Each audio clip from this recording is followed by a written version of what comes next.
Ok, go, je me lance. Je sors d'une situation assez difficile où ce que j'ai vécu beaucoup d'émotions lourdes, de colère. J'ai été confronté.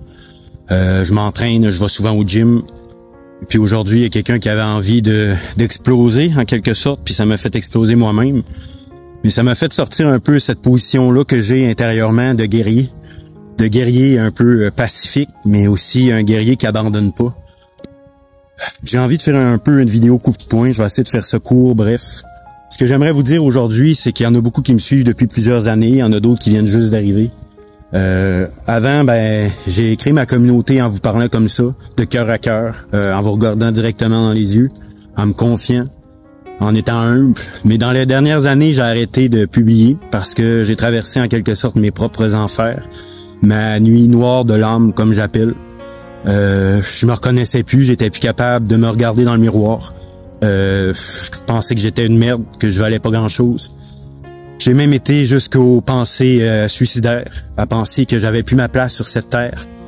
Puis il a fallu que j'apprenne à me relever les manches, parce que malgré tous les outils que j'étais allé chercher de spirituel, de méditation, de cours de yoga et autres, tous les outils que j'avais, ils m'ont pas aidé à affronter cette tempête intérieure-là. Qu'est-ce qui m'a aidé? C'est l'esprit, la force intérieure, la force de l'esprit. C'est d'être capable de me dire que oui, je tombe, mais je peux me relever. C'est d'être capable de regarder mon enfant pendant qu'il dort, puis de trouver la force dans l'amour que je lui porte, de pas abandonner, puis d'être là pour elle, d'être un exemple de force et de courage pour elle. Puis ça m'a ramené aussi à mon plan de départ. Pourquoi j'ai commencé à publier sur les réseaux sociaux? C'était parce que j'avais envie de transmettre l'espoir aux gens. J'avais envie de montrer aux gens qu'il n'y a rien qui sera facile dans cette putain de vie, mais que tout est possible si jamais tu crois en toi, si jamais tu crois en tes rêves, que tout le monde autour de toi peut essayer de te décourager, de rire de toi. Ça m'est arrivé souvent d'être confronté dans ma vie à ce que personne croit en moi, que beaucoup me jugent ou peu importe. L'important, c'est pas ce que les autres vont penser, mais c'est ce que toi, tu portes en toi. Toi seul, c'est les défis que tu as traversés dans ta vie, les tempêtes qui t'ont fait tomber, puis qui t'ont fait relever, les larmes que tu as versées seul dans le noir, avec la solitude qui te tronche de l'intérieur, puis l'angoisse qui te pogne dans la gorge. Mais tu as décidé de refaire un jour de plus, un pas de plus. C'est ça qui fait que tu es là aujourd'hui. Tu es là, puis que tu es un battant, puis que tu es un modèle, tu es un exemple pour des gens proches autour de toi, peut-être même sans le savoir, parce que tu continues à vivre malgré la souffrance de la vie, malgré la difficulté de celle-ci.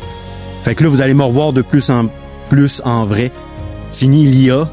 L'IA, c'est un outil que j'avais besoin pour un certain temps parce que j'étais même pas capable de parler devant la caméra. Maintenant, aujourd'hui, je me lève, puis je retrouve la force d'être là, la force de me battre à vos côtés, de vous tendre la main, puis de vous offrir de m'accompagner. Puis si jamais vous avez envie d'en savoir plus sur mon cheminement, je vous invite à visiter jasonlapointe.com. Il y a un peu de tout, parce que je suis écrivain aussi, j'ai 3 livres d'écrits. Puis là, j'ai fait une formation. Elle est disponible aussi sur le lien en commentaire. Fait que si vous avez envie d'un peu plus de vrai, un peu d'inspiration, je vous invite à me suivre, à partager, puis à commenter que vous aussi, vous avez souffert, mais vous n'êtes pas seul. Puis vous avez grandi à travers ça. À bientôt.